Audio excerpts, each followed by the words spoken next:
Coucou les amours, je suis contente de vous retrouver aujourd'hui. Quelle belle journée. Aujourd'hui en fait, je vais partager avec vous mon passage sur M6. Je suis désolée, il n'y a pas de recette aujourd'hui, mais je vous retrouverai très vite pour une nouvelle recette. Donc n'hésitez pas à liker, à commenter, à me montrer que vous êtes là. Ça me fait toujours plaisir de lire vos commentaires, d'y répondre aussi. Donc n'hésitez pas à vous abonner et à partager. Et j'espère à très vite pour une nouvelle recette. À bientôt. Il y a des choses, je sais même pas à quoi ça sert. Du coup, Tammy a entreposé tous les objets hérités de ses parents chez Mounit, la grand-mère de Stanislas. Mais il souhaite aujourd'hui la soulager de cet envahissement. Alors ils sont bien décidés à faire le vide. Oui, il y a de quoi vendre.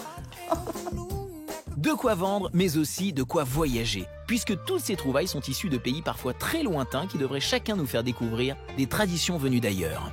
On prend le thé? Voilà. Tout à fait, on va prendre le thé. Alors il est temps de boucler ses valises et de partir pour le tour du monde que nous ont orchestré Tammy et Stanislas, sa grand-mère, sa mère Florence, mais aussi son frère Timothée. Et croyez-moi, au cours de nos différentes escales, nous allons mettre la main sur des objets qui devraient nous réserver une vente exceptionnelle. 2500 au téléphone. Bravo. Bravo. Voilà. Bravo. Une chasse au trésor en plein cœur d'une ville dans un appartement, c'est rare. Ouais. Si je te dis qu'il y a un trésor, ça te fait plaisir? Oui. Si je te dis qu'il y a plein de trésors, C'est encore mieux. on va voyager à travers toute la planète. Bah viens, suis-moi, c'est ici que ça se passe. La sonnette. C'est génial. Regarde. Ça marche. J'adore votre sonnette. Elle est géniale cette sonnette.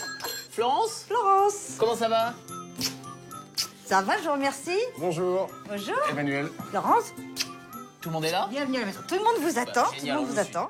Ouh là là là là là là là là là là là là là, tout le monde est là. Alors, Bienvenue, parfait. bienvenue. Nickel. Ma belle-fille Tammy, Enchanté. mon fils Stanislas et leurs jumeaux, petite Aaron, petite Aël, Timothée, mon quatrième fils, D'accord. et maman. Ah, voilà. Voilà, la matriarche. Eh ben écoutez, on est ravis d'être avec vous. On est chez vous, Mounit, en fait. Tout à fait. Et vos objets sont ici? Tout à fait. Chez nous, c'est tout petit. Donc, depuis qu'on a les jumeaux, en fait, on n'arrête pas de déménager et on a vraiment besoin de s'installer et de prendre un nouveau logement. C'est le but, en fait. C'est le projet. Tout à fait, ouais. D'accord. Vous êtes envahi d'objets ici, Mounit, en fait? Non seulement des objets, mais des bons hommes. Ah, il y a tout le monde.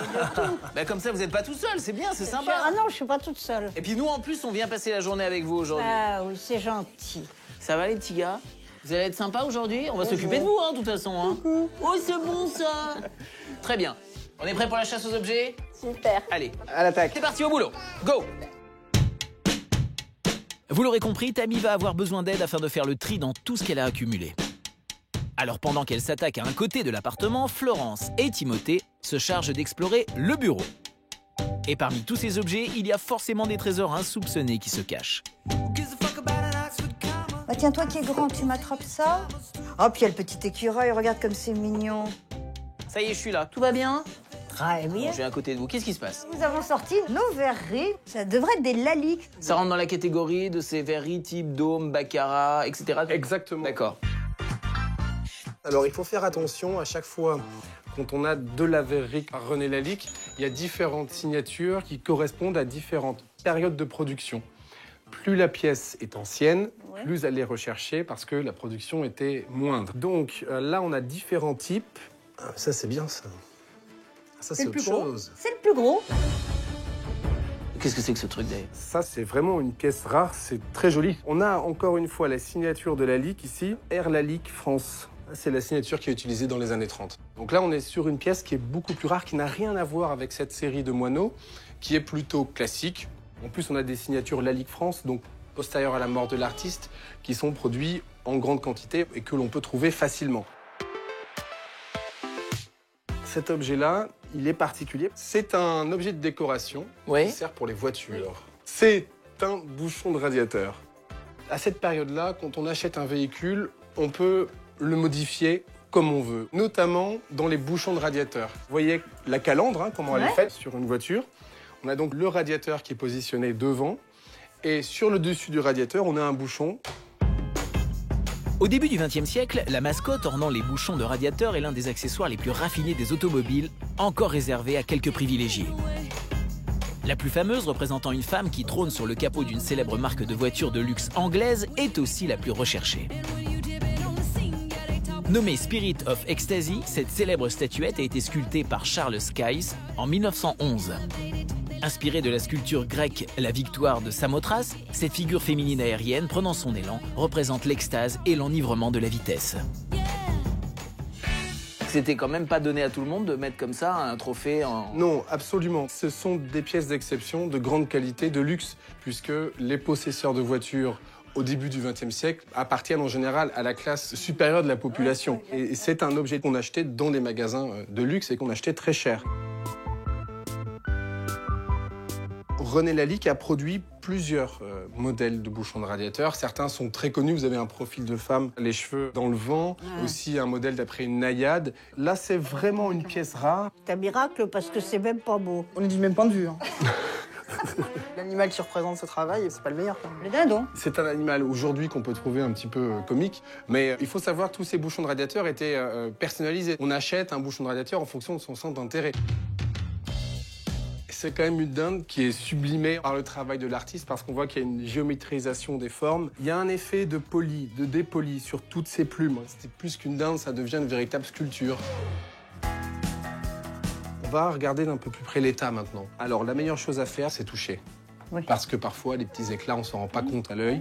Ici, on a un tout petit éclat, bien visible. Et là, on en a un autre, tout petit, sur le bec. Il est important de le préciser parce que lorsqu'on va vendre cette pièce aux enchères, si on ne précise pas cela dans la fiche, l'acheteur peut annuler la vente parce qu'on n'a pas précisé l'état. Voilà. Tu comprends bien qu'avec ce que tu nous as dit, maintenant on n'attend qu'une chose. Estimation. Il y a du monde déjà pour les bouchons de radiateur et puis en plus là on cumule avec un grand artiste, René Lalique. Et puis troisième élément, c'est une pièce rare, encore une fois.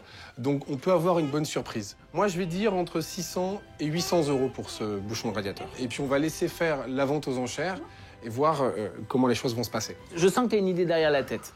Je sens qu'il y a une surprise de dingue qui se prépare. Les amis, on perd pas de temps, on poursuit la chasse aux objets. Allez, c'est parti. Allez, on y va. Et même si Emmanuel s'attend sûrement à une très bonne surprise, on reste prudent et on garde la fourchette basse de son estimation, soit 600 € pour ce bouchon de radiateur particulièrement rare. Quant aux 3 autres figurines en cristal, Emmanuel les estime à 60 €. Et on continue à aider Tammy à faire le vide en proposant à la vente cette sculpture en métal représentant un éléphant saluant pour 50 €. Ce salon en bois naturel de style Louis XV auquel on joint un autre fauteuil pour 150 €. Ce petit lit de poupée en métal laqué blanc sur roulette pour 50 €. Et cette suite de 2 vases en porcelaine à coloration Céladon pour 120 €. Finalement, mon intuition était bonne et de très belles choses se cachent ici, puisque notre cagnotte fait déjà un bond de 1030 €.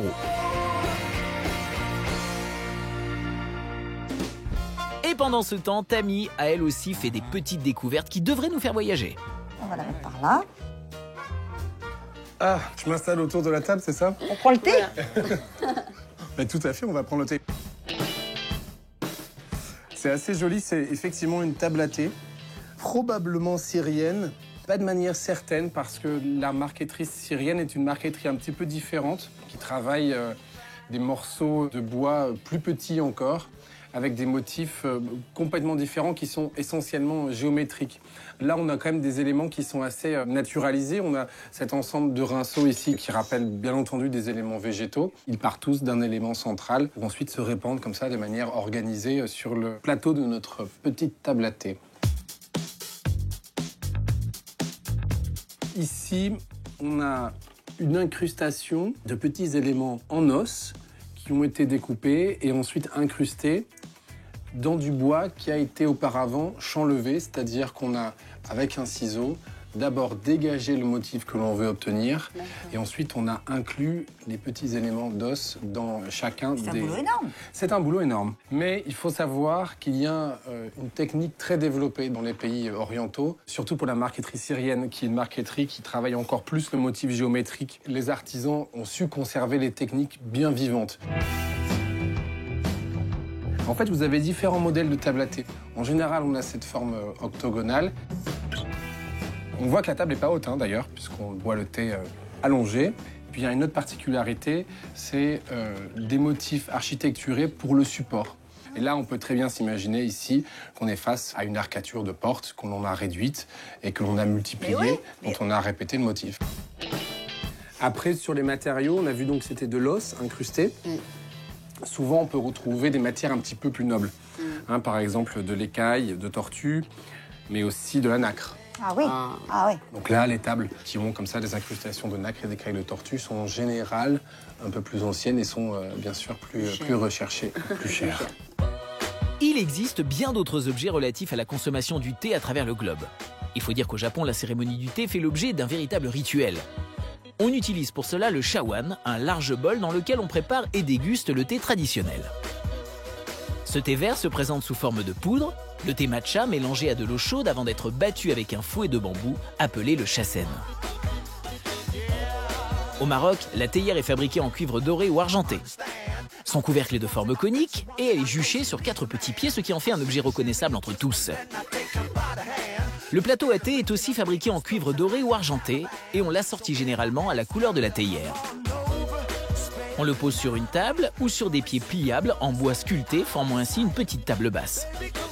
Quant au samovar, sorte de bouilloire à robinet utilisé en Russie et au Moyen-Orient, il accompagne les services à thé d'apparat à partir de la seconde moitié du XVIIIe siècle. L'habitude de boire du thé est liée à la route de la soie, cette route commerciale qui rejoint la Chine à l'Occident.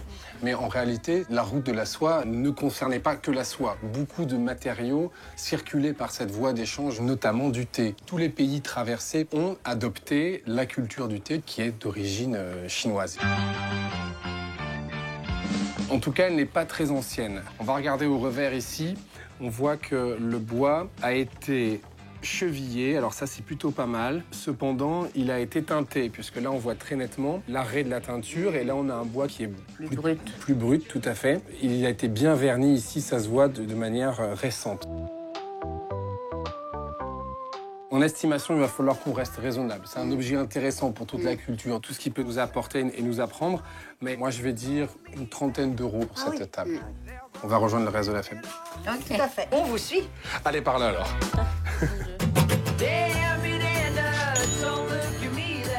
Et le voyage oriental se poursuit avec ce nécessaire de voyage en métal ouvrant sur un encrier pour 30 euros. Cap à présent sur l'Asie avec cette boîte à façade ouverte pour 60 euros. Ce guéridon à plateau rond en bois laqué noir sculpté de griffon pour 200 euros. Cet ensemble de petites pièces en ivoire comprenant notamment une toupie et des ronds de serviette pour 50 euros. Et cette coupe décorative formée de 2 coquilles nacrées pour 20 euros.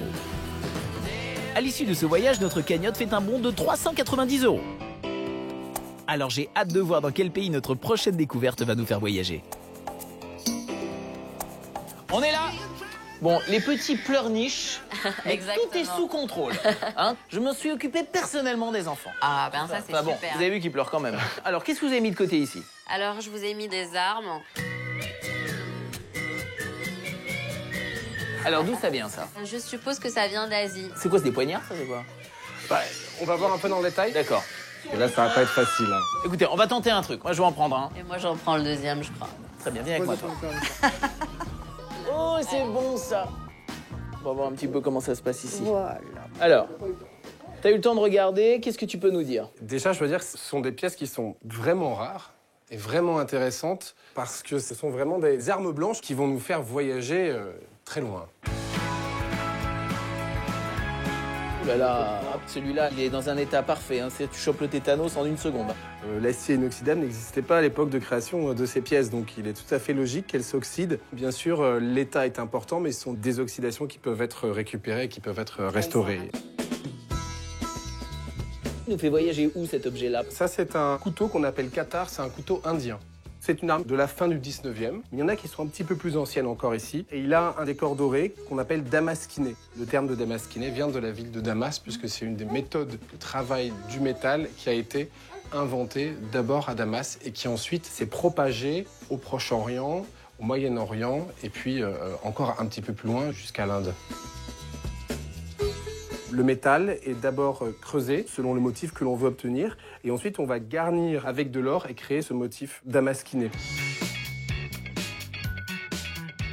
Celui-ci est très bien aussi, c'est vraiment une pièce très rare et vraiment exceptionnelle.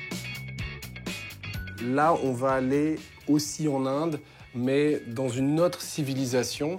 Je ne sais pas si vous avez déjà entendu parler de l'empire moghol. Moghol? Moghol. Les Moghols, à la base, viennent d'Asie centrale, au nord de la Chine. Ils ont quitté l'Asie centrale, ils sont allés s'installer dans la Turquie actuelle. Et depuis la Turquie actuelle, ils sont retournés un petit peu sur leurs pas et ils ont conquis une grande partie de l'Inde actuelle. Regardez, là j'ai une carte de l'Empire moghol. Là, c'est au début, en 1561. Les Moghols s'établissent ici, au nord de l'Inde, puis ils vont conquérir petit à petit le sous-continent indien pour finalement conquérir quasiment la totalité. D'accord. Il y a un conflit de religion, puisque les Moghols sont musulmans, alors que l'Inde est hindoue. Mais les choses se passent relativement bien. Du coup, il y a un mélange de cultures et surtout, les arts sont très florissants. Il y a un bâtiment que vous connaissez tous, qui est le fleuron de l'architecture moghole. Le Taj Mahal. Ah. Ben, du coup, j'ai quelque chose à vous montrer. En fait, dans la deuxième partie du bâtiment, il y a un Taj Mahal derrière. Ah, mais super, voilà, parfait. Donc en fait, nous, on a tendance à croire que le Taj Mahal est une œuvre indienne, simplement. Complètement. C'est vrai, c'est l'Inde. Mais c'est l'Inde musulmane. Juste pour l'histoire un peu du Taj Mahal, en fait, là, vous avez deux époux ici. C'est madame qui décède en premier, et du coup, son époux décide la construction d'un mausolée. C'est certainement une des plus belles preuves d'amour qui existent sur Terre. C'est vraiment une perfection d'architecture, tout en marbre blanc, du XVIIe siècle, avec une influence entre la culture musulmane et la culture européenne, puisque cet empire moghol vient de la Turquie. Ils ont connaissance des ruines romaines qui sont très nombreuses en Turquie. Donc il y a vraiment Un métissage. Exactement. On était parti de ce... Alors, couteau, poignard, scie à métaux... Tronçonneuse. Alors ça, c'est un poignard. Les armes blanches telles que la sagaie en bois, en os ou en ivoire sont les premiers objets confectionnés pendant la préhistoire pour la chasse et la pêche. Ainsi, on retrouve des poignards, armes avec un manche et un tranchant datant du néolithique, puis des dagues, sortes de courtes épées perfectionnées au Moyen-Âge. Les évolutions techniques ont ensuite permis la fabrication d'armes plus sophistiquées, comme le képech d'origine égyptienne, le khandjar venu d'Orient ou encore le sabre. Ces armes ne possèdent qu'un seul côté tranchant, à la différence de l'épée ou du glaive. La baïonnette, arme inventée à Bayonne au XVIIIe siècle, est un long couteau fixé au bout d'un fusil faisant figure de lance. C'est un poignard qu'on appelle khandjar, qui est typique de ce métissage des cultures. Donc on va dire que c'est une arme indo-persane, moghole, du XIXe siècle. Il est vraiment très beau, celui-là. C'est un couteau d'Icard. On retrouve le travail damasquiné. On a un manche qui est en ivoire, donc on voit que les matériaux sont aussi des matériaux de qualité, toujours. Là, c'est une arme qui est un petit peu plus moderne, qui est moins intéressante que la précédente, mais qui reste une véritable curiosité parce qu'elle nous fait aussi voyager. Très loin. Alors ici, c'est un manche de dague en jade qui est également moghol. Le jade, qui est une roche métamorphique que l'on trouve, regardez, elle est entièrement transparente. C'est dû à sa création. Lorsque la roche a été créée, elle a subi ensuite des pressions à très haute température dans la croûte terrestre qui lui ont permis cette cristallisation et cette transparence. C'est une matière qu'on retrouve très rarement sur la surface de la Terre. Du coup, à sa rareté, on y a associé des vertus. Elle peut soigner, on croit aussi qu'elle apporte la victoire. C'est pour ça qu'on la retrouve souvent associée aux armes, puisqu'on pense qu'une arme avec un manche en jade va vous permettre de gagner la bataille, alors que si c'est une autre matière, ça ne sera pas le cas. Là, on voit toute l'attention qui a été portée à ce manche avec cette tête de perroquet sculptée. Et puis, on a ajouté des petits cabochons de rubis. On peut trouver aujourd'hui des jades contemporaines quand on voyage en Inde ou en Chine. On ne retrouvera jamais cette finesse. Même si le motif est assez simple, il y a un poli, il y a une justesse des proportions qui est propre vraiment à un objet de grande qualité et qu'on trouve vraiment rarement. Alors on est bien d'accord que cet objet est un objet à part entière, puisqu'il est ici dans son étui, il ne lui manque rien. Ah si, c'est une dague. Hein. Alors comment ça se fait qu'il est rangé là-dedans? Probablement que la lame a été cassée et on n'en a conservé que le manche, parce que c'est un objet très précieux. Ah d'accord, ok. Et donc, pour bien le conserver, on a aménagé un écrin. Là, c'est également du jade. Ce qui est bien de voir aussi, c'est tout ce travail. En bas-relief, on a un motif qui est légèrement sculpté, hein, qui est vraiment très doux. Quand on a dans la main, on voit cette finesse, ce velouté qu'on peut obtenir avec cette pierre, qui est une pierre avec des facultés absolument extraordinaires. C'est une partie de quoi alors? C'est une partie d'arme blanche. Pour éviter que la main dérape sur la lame. Probablement comme ça. Plutôt. Ah, comme ça. Une protection. Voilà. D'accord. Alors, estimation. Là déjà, avec le manche, ce poignard Kandjar et ce couteau carde, on peut faire 1 000 €. Ça, c'est génial. Et puis quand on ajoute l'ensemble ici, on peut atteindre facilement les 1 500 €. D'accord. C'est bon? Bien sûr que c'est bien. Moi, je dis que c'est nickel. Les amis, on a un trésor ici, mais ça va pas nous empêcher d'aller en trouver un autre. Encore. Allez, on y va, c'est parti. Go! Allez. Super. Décidément, les bonnes surprises se suivent et ne se ressemblent pas. Et quelque chose me dit que ces objets vont nous faire vivre des enchères incroyables. Et ça continue avec cette commode Scriban avec fond en plaquage d'acajou pour 100 €. Cette sculpture en métal blanc à patine verte pour 150 €. Cette huile sur toile représentant un paysage lacustre pour 200 €. Et cette statuette en biscuit illustrant une jeune femme orientale pour 30 €. Ainsi, rien qu'avec les trouvailles de la bibliothèque, notre cagnotte fait un bond de 1 980 €. Et la chasse aux objets continue.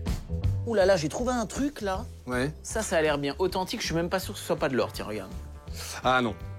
Mais comment tu sais en un coup d'œil là que ça va pas ça? Parce que là, il s'agit plus d'un souvenir de voyage. C'est-à-dire que c'est un objet exotique qui a été fabriqué sur place, mais qui a été vendu pour le tourisme. Ah. Un petit conseil, si on s'intéresse aux objets exotiques comme cela, il vaut mieux s'adresser à des professionnels ici pour acheter des objets authentiques. Tu vois, moi je me serais fait avoir. Moi j'aurais parié que c'était super bien. Bon, allez, viens. Ah non.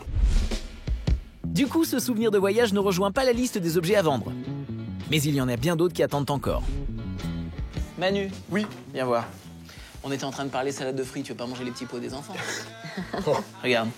Ouais. Ça vient d'où ça? Je pense d'Inde. Non. Voilà. Alors écoutez, moi je m'en vais. Dans ces conditions. Si c'est pour nous dire n'importe quoi, nous mettre sur la mauvaise voie, c'est pas la peine. Alors, ce que je regarde, c'est le détail de la sculpture, la patine de la pierre, les motifs représentés, déjà pour avoir une idée de la datation et de la qualité de l'objet. Parce que il existe de nombreux objets comme ça produits en pierre dure qui sont modernes, qui n'ont donc pas d'intérêt pour le marché, puisque les collectionneurs recherchent les pièces véritablement anciennes. Donc c'est du jade. Oui, on remarque encore une fois la même transparence due à ces fameuses pierres métamorphiques. Là, je vous éclaire la tête, qui s'apparente un peu à une tête de dragon. Là, on a les 2 premières pattes ici devant, et puis là, les 2 pattes arrière. C'est très stylisé. C'est à ça qu'on voit aussi la qualité d'une sculpture. C'est dans tous ces petits détails-là. En fait, là, il y a 2 parties qui servent à la fixation de 2 éléments différents. Je m'explique. Là, vous avez une première encoche. Là, ici, on peut très bien la passer de cette manière-là. Et la deuxième ici va servir pour fermer, par exemple, D'accord, une comme veste. ça. C'est ce qu'on appelle une agrafe. Alors, on peut s'en servir pour attacher, par exemple, une cape dans le dos. Donc, c'est un système d'attache qui se rapproche un peu du bouton, mais c'est un bouton amovible. On retrouve donc des matériaux prestigieux, et puis on retrouve un vocabulaire ornemental qui est chinois cette fois-ci, avec ces monstres stylisés. D'accord. Là, nous allons passer à l'estimation. Il faut compter 200 € pour cette... Ce petit truc-là? Oui. Non. Très bonne nouvelle. Bon, allez. Pose cette agrafe, Manu. Oui. On y va, on va voir un petit peu ce qui se passe ailleurs. Allez, C'est parti. Allez, go. Et il y a encore bien d'autres objets à mettre en vente ici. Comme cette petite figurine en cristal de roche sculptée pour 10 €. Cet okimono en ivoire représentant un tigre menaçant un tigreau pour 80 €. Et cette figurine de femme en terre cuite rouge pour 10 €. Ainsi, les trouvailles du salon permettent d'ajouter 300 € à notre cagnotte. Et c'est maintenant dans la chambre que se poursuit notre voyage parmi les nombreux objets de Tammy. Alors, de quoi on parle ici? La verrie ici. Dans quel pays on est là? Bah tiens, regarde là, ici, on a un personnage bien visible, une jolie moustache. Ah oui. C'est Atatürk. Donc on est en Turquie. Ah oui, effectivement. Le voilà ici à nouveau. Atatürk est un personnage assez central dans l'histoire de la Turquie. Il a apporté une grande occidentalisation de la culture turque, notamment l'alphabet latin qui est utilisé en Turquie. Ce n'était pas le cas auparavant, mais c'est pas tout. Il y a aussi une grande réforme légale. Bref, il a essayé de moderniser le pays un peu brutalement, mais l'avantage a été quand même une modernisation de l'économie, de la politique, une avancée aussi dans les droits civils. Bref, en tout cas, c'est un personnage central dans la Turquie contemporaine. Là, ici, on a un vase qui provient d'un narguilé. On met de l'eau jusque-là, à peu près, hein, et puis on va ici positionner le... Exactement. Ici, c'est la même chose. En fait, on a plein de types de vases différents. Ici, on a ce qu'on appelle une maubonnière, c'est-à-dire un vase assez pensu, court, et qui se ferme avec un couvercle. Ça, c'est quoi, ça? Ça, c'est un aspersoir. C'est quoi? C'est un vase pour... Asperger. Voilà, on peut l'utiliser pour l'eau bénite. Puis là, on a une forme un peu plus traditionnelle quand même, qui est l'éguerre. Quel est celui ou celle qui sort du lot? Alors, ceux-là. Ah, voilà. En plus, on a une paire. Ce qui est toujours mieux, parce que c'est plus décoratif. D'ailleurs, elles ont été très probablement produites pour être vendues ensemble. Sur les verres précédents, on était face à des objets qui étaient en verre teinté. Là, c'est de l'opaline. L'opaline, elle se caractérise par l'ajout de plomb qui rend le verre opaque. Ces pièces comme ça, fabriquées en opaline, sont régulièrement produites en Bohème et ensuite importées en Turquie. Avec un motif de tulipe. Ça, faut le savoir. Oui, c'est vrai que ça ressemble plus à une marguerite. À une marguerite. D'ailleurs, la tulipe, à l'origine, vient de Turquie. Donc il faut imaginer ces pièces qui ont été produites au XIXe siècle en Bohème, importées pour le marché turc et qui ensuite sont revenues ici en France. Et qui ont survécu à tout ça. Et qui ont survécu à tous ces voyages. On fait une estimation du lot complet? Moi, j'aimerais bien mettre les deux à part ici. D'accord. Je vais dire 200. Pour tout le reste, on va mettre la même estimation de 200 pour tout cet ensemble. C'est beau, ça. Et on poursuit notre chasse aux objets. Allez, on y va. De jolies découvertes se cachaient encore derrière cet ensemble de verreries. Et on continue à faire le vide chez Mounit avec ce lot de 15 sulfures qu'Emmanuel estime à 200 €. Cette paire de presse-livres formant colombe pour 20 € et cette petite commode de forme rognon pour 30 €. Enfin, Tammy propose à la vente ce légumier couvert en métal argenté à bouton de préhension formant grenade pour 60 €. Cette aiguillère de forme balustre en métal argenté pour 150 €. Et cette petite table en bois de plaquage à plateau rectangulaire pour 60 €. Ainsi, toutes ces trouvailles font grimper les scores de 920 €. Parfait, nickel, splendide. Alors, on a vraiment fait le tour du monde, Manu. C'est vrai qu'on a beaucoup voyagé. La Turquie, la Chine, l'Inde, la Perse. Ça fait rêver, quoi. T'es plutôt optimiste? Oui, je suis plutôt optimiste. Parce qu'on a des objets exceptionnels, des objets rares pour lesquels il existe un marché. Alors, attention. On va partir maintenant à l'hôtel des ventes avec une estimation totale de 4 620 €. Bah, c'est super. C'est bien, hein? Complètement. Prêt pour l'hôtel des ventes? Tout à fait. Allez, c'est parti. Voilà une chasse aux objets qui nous aura fait traverser les frontières, mais qui surtout nous aura réservé de très belles estimations. On peut atteindre facilement les 1 500 €. Alors on croise les doigts pour les enchères, car quelque chose me dit que toutes nos découvertes devraient nous faire atteindre des sommets. 2000. 2000 au téléphone. Pour savoir comment les nombreuses armes blanches, les manches de dague, sans oublier le bouchon de radiateur vont se comporter, direction la salle des ventes. 1050, on ne renonce pas.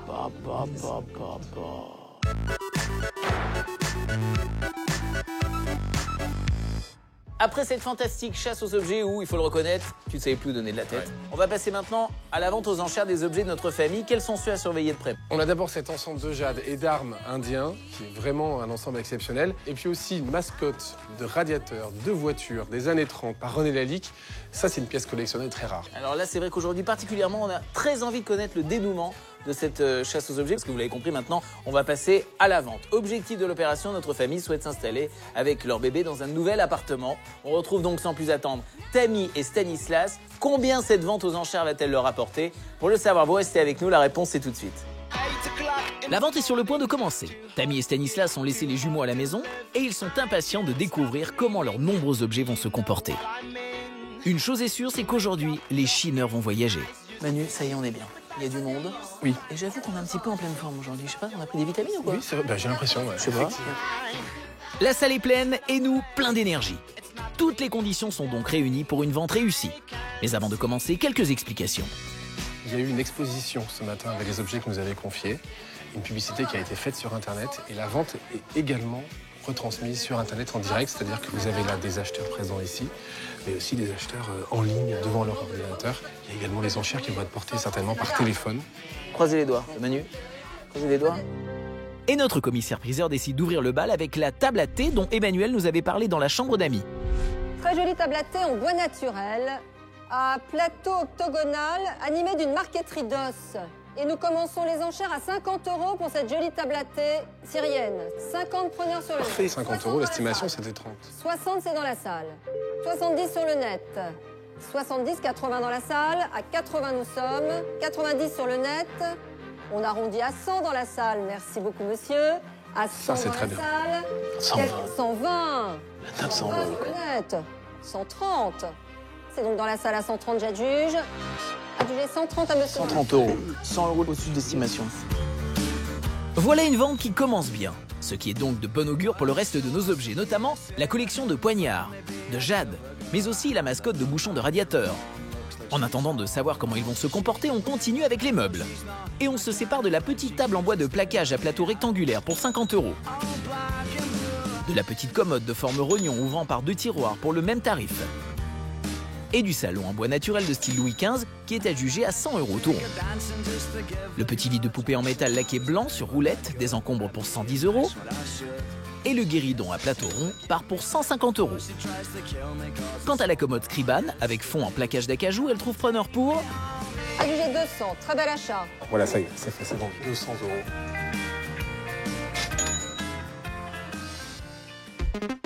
Tout va très vite et la cagnotte de Stanislas et Tammy commence à bien se porter.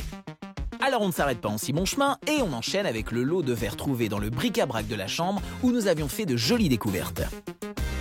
Moi, j'aimerais bien mettre les deux à part ici. D'accord. Je vais dire 200. Pour tout le reste, on va mettre la même estimation de 200 pour tout cet ensemble.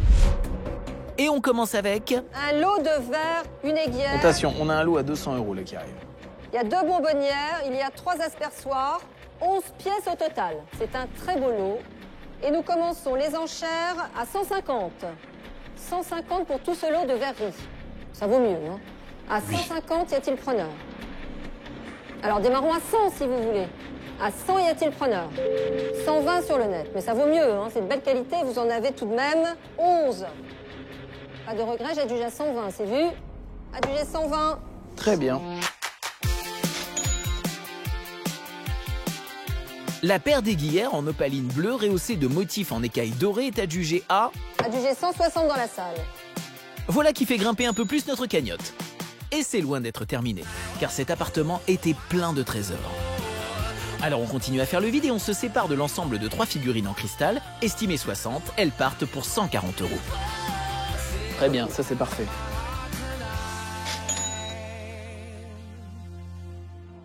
Et puisque les acheteurs sont en forme, on garde le rythme et la commissaire-priseur décide de passer au sulfure trouvé dans la chambre de Mounit. Alors, un lot de 15 sulfures. Moi, j'ai estimé l'ensemble à 200. De belle qualité. Et nous commençons les enchères à 150. Et il y a preneur, bien sûr, au fond à 150. 200. 220 par mois sur ordre. Pas de regret à 220. Très bien, très bien, très bien, très bien. Allez, encore. Je les adjuge à 240 sur le net. Très bien. 280 par mois. On renonce à 280, c'est vu.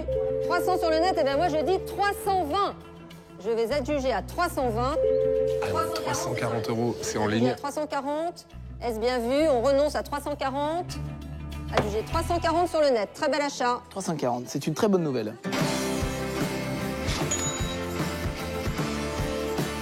Et des bonnes nouvelles, je crois qu'on en aura encore. Moi, j'attends particulièrement la pintade, et pas seulement, bien sûr, les jades aussi, les poignards, tout ça. Ça, ce sont des lots qui me tarde de voir passer en rond parce qu'on passe dans une autre catégorie.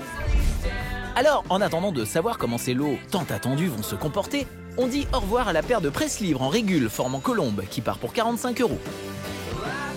À la boîte en métal à façade ouverte dans le goût asiatique pour 40 €. À la coupe décorative formée de 2 coquilles nacrées pour 50 €. Ainsi qu'à la statuette en biscuit illustrant une jeune femme orientale qui est adjugée pile au prix de son estimation. Quant à la sculpture en métal blanc à patine verte, elle trouve preneur pour... Adjugé 150 sur le net.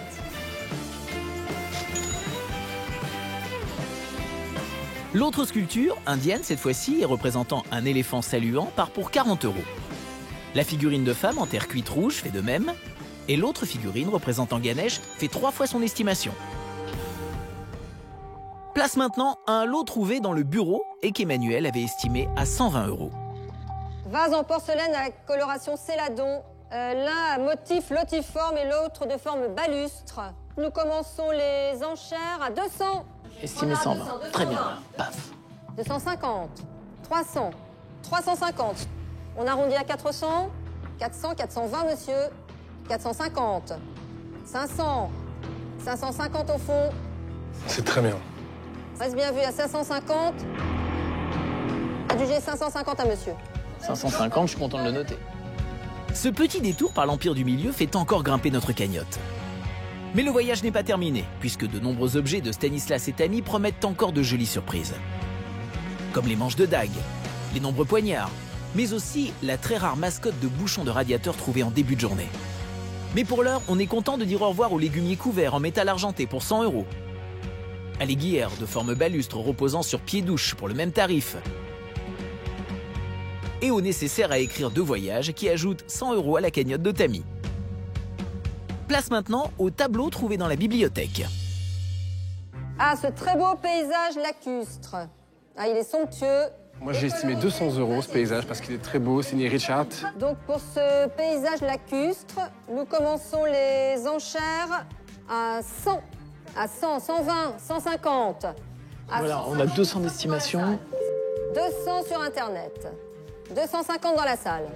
On arrondit à 300 au téléphone. On a des enchères dans la salle, des enchères sur Internet, quelqu'un au téléphone. Il y a beaucoup d'intérêt pour ce tableau. 350 dans la salle. Ah, c'est super, 400 au téléphone. Il le vole, je crois qu'il le vole. Il y a quelqu'un qui le veut absolument. Je vais adjuger à 450. Adjuger 450 à monsieur. Bon achat. 450. C'est très bien. C'est chouette. C'est chouette. Bon, très bien. Je prends. Je suis très content. Décidément, les objets de Tammy s'avèrent de véritables pépites. Alors pas question de perdre le rythme. On se sépare donc du lot de petites pièces en ivoire sculpté qui a été divisé. Le premier ensemble part pour 30 €, celui comprenant 2 cuillères en os, un saleron en ivoire et un petit miroir part pour 25 €. La suite de 2 ronds de serviettes pour 20 €. Et la petite toupie en ivoire laqué rose fait 1 € pour 40 €. Le tout s'envole donc pour 115 € précisément. Quant à l'okimono en ivoire sculpté représentant un tigre menaçant un tigreau, il ajoute 140 € à notre cagnotte déjà bien remplie. Franchement, si j'étais dans une salle de spectacle, je ferais des applaudissements. Mais c'est à présent les objets en jade qui sont proposés à la vente. Et on commence tout de suite avec l'agrafe. Et nous commençons les enchères à 300. 350, 400 par mois sur ordre. 450, c'est dans la salle. Pas de regret, j'adjuge à 450. Estimé 200 €, on est à 550. Qui se lève. Pas de regret à 600, c'est vu, j'adjuge. Adjugé 600. 3 fois l'estimation. Bravo. Les objets en jade font des émules et ça tombe bien puisqu'on en a d'autres à mettre en vente. Très beau manche de dague, en jade blanc, sculpté à section circulaire, gravé en bas-relief de feuillage stylisé. Et nous commençons les enchères à 400. À 400, nous sommes. 500, 600. Regardez comme ça. 650, c'est au fond. Voilà, 650, c'est très bien. 650, c'est tout au fond. Est-ce bien vu? Adjugé 650 à monsieur au Très fond. bien. Emmanuel avait raison d'en espérer autant. Mais il reste encore une pièce maîtresse à mettre en vente. C'est un objet très précieux qu'on trouve vraiment rarement. Un très beau manche de dague en jade vert clair, formant tête de perroquet, sculpté avec un œil animé d'un cabochon de pierre rose et souligné d'un filet de métal doré. Et pour ce très bel objet, nous commençons les enchères à 500. Preneur à 550. À 550, Parfait. nous sommes. Quelqu'un couvre-t-il l'enchère de 600 sur le net. Ça va faire plus. 700. 750, nous sommes. 800 sur le net. C'est un très bel objet. Hein. 950. 1000. Est-ce bien vu à 1000? 1100 sur le net. 1150. Alors 1150, c'est ici. Est-ce bien vu à 1150? On renonce à 1150 pour ce très bel objet. C'est vu, j'adjuge. 1150, vraiment très bel achat. 1150, c'est Vous savez, très bien. Je suis content. Alors, vraiment, alors là, 150 €. Je le note avec plaisir. Et j'en connais 2 autres à qui ça fait plaisir. Mais ils ne sont pas au bout de leur surprise. Car il reste encore la mascotte de bouchon de radiateur et la collection d'armes blanches à écouler. Et c'est justement avec elle que la commissaire-priseur décide de poursuivre la vente. Alors on croise les doigts car Emmanuel en attend beaucoup. Et il faut dire que dans ce lot, on avait trouvé de très belles pièces. C'est vraiment une pièce très rare et vraiment exceptionnelle. Afin d'en optimiser la vente, le lot est divisé. Et on commence avec... Alors c'est un poignard Qatar avec une lame triangulaire en acier damassé à double tranchant ciselé.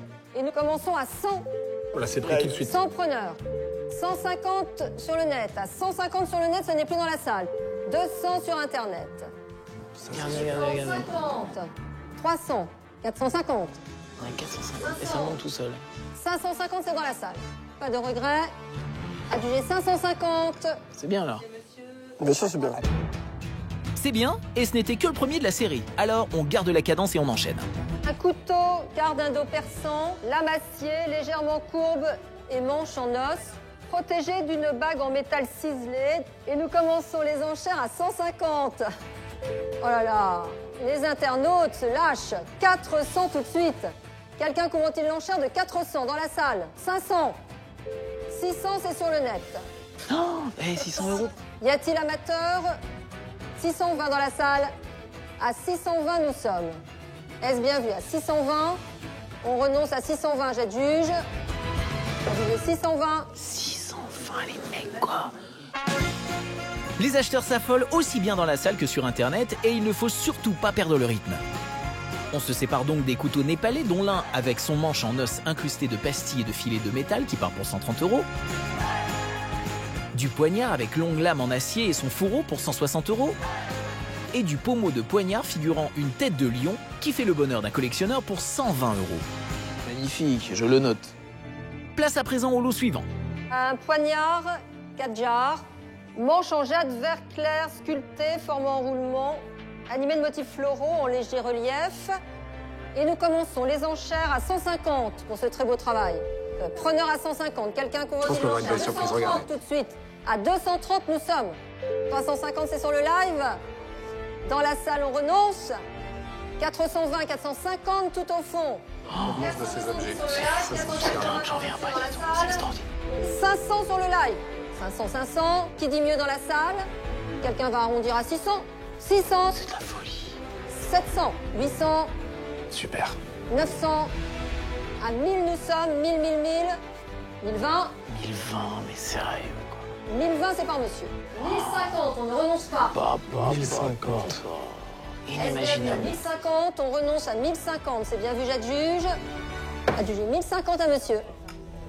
C'est magnifique. Parfait. Bravo, alors j'ai envie de dire. Bravo. Bravo les copains. Alors là, bravo. Et il reste encore un couteau à mettre en vente. Quart d'un dos perçant, manche en os, lame acier légèrement courbe à simple tranchant, ornementé d'une damasquinure de métal doré. Et nous commençons les enchères à 150. Preneur à 150 sur le net. 300. Regardez. 400. 500. C'est formidable. 600. 700. Vous dites 800. 900. 1000. 1100. Je vais changer le titre de l'émission, ça va s'appeler un couteau dans votre cuisine. Hein. On renonce. 1150. On ne renonce pas. On arrondit à 1200. 1200. 1150. 1300. Est-ce bien vu? À 1300, on renonce à 1300, j'adjuge. C'est vu cette fois. Adjugé 1300 à monsieur. Mais c'est celui qu'on a le mieux vendu en fait. Et oui, c'est celui qui a fait le plus cher. Oh là là, magnifique, je suis trop content. Et pour cause, estimé 1500 €, ce lot s'est finalement vendu pour 5730 €. Et je sens qu'on n'est pas au bout de nos surprises, car c'est à présent au tour de la mascotte de bouchon de radiateur trouvée dans le bureau d'être mise en vente. Il y a du monde déjà pour les bouchons de radiateur, et puis en plus là on cumule avec un grand artiste, René Lalique, et puis troisième élément, c'est une pièce rare. Je sens qu'il y a une surprise de dingue qui se prépare. Alors attention les amis, c'est parti pour la volaille. Oui. Donc le modèle pintade de René Lalique. Alors verre blanc moulé pressé. Et pour ce bouchon de radiateur, nous allons commencer les enchères à 600. Et il y a preneur à 600, 700, wow. 800 par mois sur ordre. À 800, nous sommes. 900 dans la salle. 1000 au téléphone. 1000, nous sommes. 1250, un autre téléphone. Oh, c'est magnifique. 1450 au téléphone. C'est tellement rare, c'est tellement beau qu'on est à 1450. Dans la salle. 1480. 1600 au téléphone là à gauche. 1900. 1900, ce ne sont plus que les téléphones. À 2000. Allez, 2000 euros. Super. Téléphone. Et oui, monsieur, waouh. Les internautes, vous ne dites rien. 2500 au téléphone. 800. 2800, c'est toujours au téléphone. Inimaginable. 2900. 3000. 3000 au téléphone. 3200. 3200 euros, c'est super. 3300. C'est pas possible. 3300. C'est plus un bouchon, là c'est plus le tarif d'un bouchon, c'est le tarif de la voiture. 3400, c'est ici. Est-ce bien vu à 3400? On remonte dans la salle à 3400. Allez, 3500. 3500. Oui. 3500, nous sommes. Est-ce bien vu à 3500? J'adjuge à 3500. Adjugé 3500. Waouh. Bravo. Voilà. Bravo. Bravo.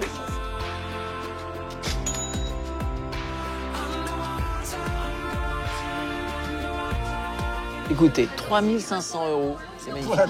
On a fini sur une dinde, et pas des moindres. Venez, suivez-moi. Les amis, on va faire un truc qu'on ne fait jamais d'habitude dans l'émission. Oui. On va s'applaudir avant. On peut. Alors, on va pas se mentir. Il faut absolument, et de manière urgente, que vous puissiez déménager avec les enfants, parce que là où vous vivez, ça va plus. Alors, 13 360. Aïe, aïe, aïe, aïe, aïe. Viens, je t'embrasse. Ça, c'est chouette, ça. Ça, c'est chouette, bravo. Ça, c'est chouette. Merci. Très, très chouette. Vous pouvez l'embrasser, hein, il a fait du super boulot. 13 360. Viens avec moi, ça, c'est une somme record dans un trésor dans votre maison. Un chiffre exceptionnel qui va vraiment vous changer la vie. Les amis, si vous aussi vous pensez avoir un trésor dans votre maison, inscrivez-vous dès maintenant sur sisplay.fr. A plus, ciao à tous, on s'applaudit. Ouais. Évidemment. Alors là, on peut, hein. Bravo. On peut. You move like tigers, you move like tigers, baby, move like tigers.